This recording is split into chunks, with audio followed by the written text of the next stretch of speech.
এক গ্রামে আনিকা ও মনিকা নামের দুই বোন বাস করত। ওরা দুই বোন ছিল দুই রকম। আনিকা ছিল অহংকারী আর হিংসুটে, অন্যদিকে মনিকা ছিল নরম মনের আর খুবই ভালো। কিন্তু দুইজনেরই একই পরিবারে বিয়ে হয়েছে। সেখানে আনিকা ওর শাশুড়ির সঙ্গে সবসময় মিলেমিশে থাকার চেষ্টা করত, কেননা তাদের শাশুড়িও ছিল অনেক লোভী। বন্ধুরা, তোমাদের কমেন্ট করার নাম দিয়ে আজকের গল্প বানিয়েছি। যারা যারা নিজের নাম দিয়ে গল্প বানাতে চান তাড়াতাড়ি আমাদের এই ভিডিওতে নিজের নাম লিখে কমেন্ট করুন। তাই দুইজনের মধ্যে ভালোই মিলত। আনিকার স্বামী ছিল পরিবারের বড় ছেলে, তার ইনকামও অনেক বেশি ছিল। পরিবারের সবচেয়ে বেশি আয় করায় ওদের শাশুড়ি মাও আনিকাকে বেশি প্রাধান্য দিত। অন্যদিকে মনিকার স্বামী ছিল পরিবারের ছোট ছেলে, সে তেমন একটা আয় করত না, আর তার জন্য তাদেরকে অনেক বেশি অবহেলা সহ্য করতে হতো। একদিন সকালে মনিকা দেখে, এই দেখ, আমার ঈদের শপিং করে ফেলেছি। দেখ, তোর ভাইয়া তো আমাকে ক্রেডিট কার্ডটা দিয়ে দিল, আর এটা দিয়ে আমি সব শপিং করেছি। সাদা বাহারের হার, দামি দামি জামদানি শাড়ি সব কিনেছি। এই মিলিয়ে মোট 10টা ঈদের ড্রেস আমার, আর গয়না তো আছেই। আর শোন, এই দেখ, এই জুতাগুলো ব্র্যান্ডের। এই এক জোড়া জুতোর দাম জানিস? 10,000। এখনো তো অনেক কিছু শপিং করে বাকি আছে। ও আচ্ছা, খুব ভালো। তা তোমার ছেলে মেয়েদের জন্য শপিং করনি? আর ভাইয়ের জন্য? তোর ভাইয়ের জন্য শপিং করব আমি? সে তো সে নিজেই করে নেবে। আর বাচ্চাদের শপিং করার জন্য একদিন যাব।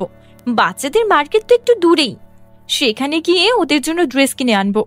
আগে তো আমার শপিংগুলো ঠান্ডা মাথায় করলাম, তারপর আরো অনেক শপিং বাকি আছে। তাছাড়া তোর স্বামী তো কখনো পরিবারের কারোর জন্য শপিং করে না। বাবা মায়ের জন্য শপিং আমাকেই করতে হয়, আর আমার শাশুড়ি মায়ের জন্য শপিং আমাকে করতে হয়। তাই আগে থেকেই আস্তে ধীরে সব শপিং করছি। হ্যাঁ, ও আচ্ছা, ভালো।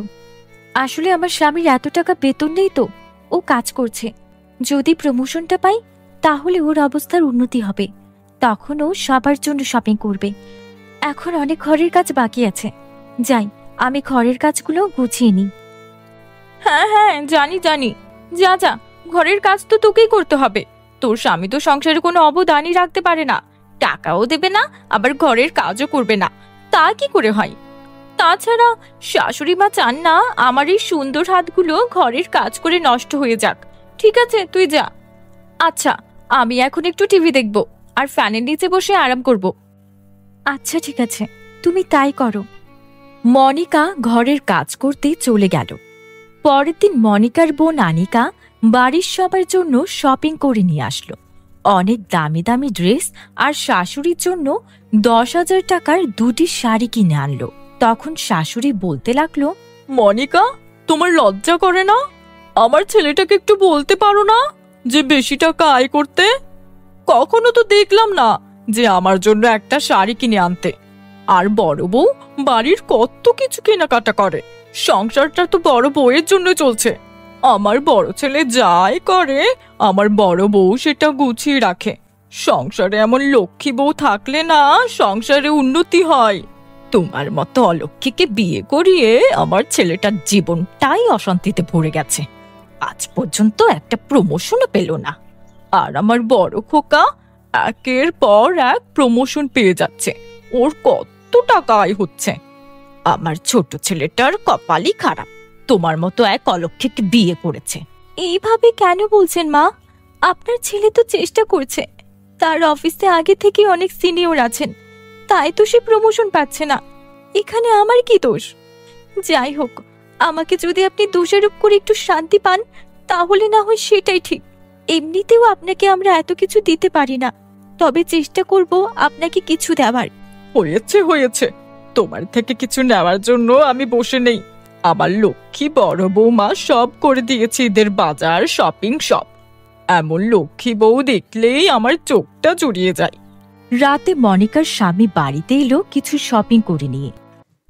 বন্ধুরা, তোমরা যারা যারা আমাদের ভিডিওটি দেখছো তোমাদের নাম কমেন্ট করে জানাও। আমরা নেক্সট গল্পটি তোমাদের নাম দিয়েই বানাবো। মনিকা, তোমার জন্য একটা শাড়ি এনেছি, আর বাচ্চাদের জন্য 2টা জামা এনেছি। আমাদের 2 মেয়েকে জামা জুতো পরিয়ে দিই ঈদের দিন। আচ্ছা ঠিক আছে, তুমি আবার শপিং করতে গেলে কেন? আমার তো শাড়ি ছিল। এই শোনো, তুমি এই শাড়িটা আমাকে না দিয়ে এসো মাকে দেই। আমরা কখনো কিছু দিতে পারি না, এবার এই শাড়িটা দিলে খুশি হবে। তুমিও তো মায়ের ছেলে, মায়ের তো খুব আক্ষেপ হয়। এক ছেলে এত টাকা আয় করে, এত শপিং করে, আরেক ছেলে কিছুই দেয় না। যাও, এটা বরং আমাকে না দিয়ে মাকেই দাও। বড় ভাই অনেক শপিং করে দিয়েছে, ভাবিও করেছে। আর মায়ের কত শাড়ি, তোমার শাড়িটা তো পুরনো হয়ে গেছে। এটা পরলে তোমার আরেকটা শাড়ি হলো, মাকে দিতে হবে না। আমার শাড়ি আছে, তুমি আমাকে নিয়ে ভেবো না তো। তুমি আমাকে না দিয়ে সোজা এটা মাকেই দাও, এটা করলে নিশ্চয়ই খুশি হবে। তারপর মনিকার স্বামী সে শাড়িটা নিয়ে তার মাকে দিতে গেল, কিন্তু শাড়ি দেখে তার মা বলতে লাগলো, ইস, এমন শাড়ি দেখে তো আমার গা গোলাচ্ছে। এত কম দামে শাড়ি, এই শাড়ি পরার কোনো ইচ্ছে আমার নেই। এই শাড়ি দেখে তো মনে হচ্ছে মাত্র 500 টাকা। আমার ছেলের বউ আমাকে ইতোমধ্যে 20,000 টাকার শাড়ি এনে দিয়েছে, আর তুই কি না মাত্র 500 টাকার শাড়ি? যেমন ছোট লোক বউ এমন ছোট লোক তুই। তোদের সঙ্গে কথা বলতেও আমার ইচ্ছে করে না। ওই ছোট লোক মেয়েটার সঙ্গে থাকতে থাকতে তুইও একটা ছোট লোক হয়ে গেছিস। তখনই সংসারের বড় ছেলে সেখানে এসে হাজির হয়ে বলল, মা, তুমি এটা কি করে করতে পারো?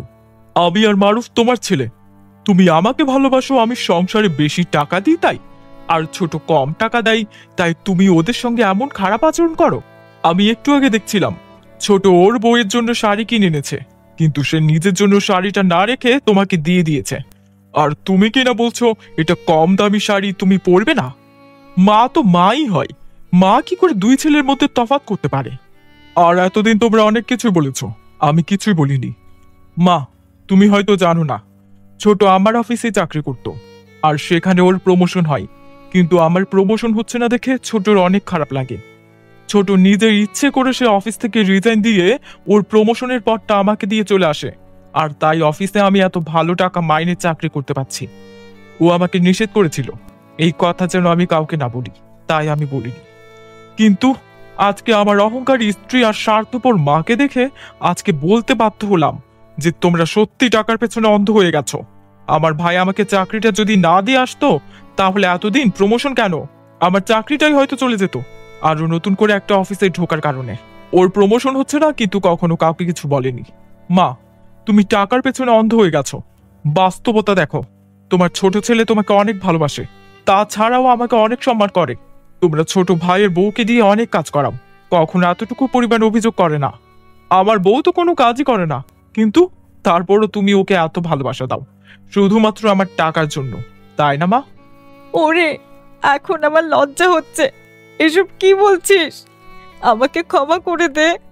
মনিকা, তুমি আমাকে ক্ষমা করে দাও মা। আমি আজই তোমার জন্য শপিং করব। আজ থেকে আমরা একসঙ্গে মিলেমিশে থাকবো। বন্ধুরা, গল্পটি তোমাদের কাছে কেমন লেগেছে? ভালো লাগলে একটা লাইক করে দেওয়ার জন্য আমাদের চ্যানেলটিকে সাবস্ক্রাইব করতে ভুলো না।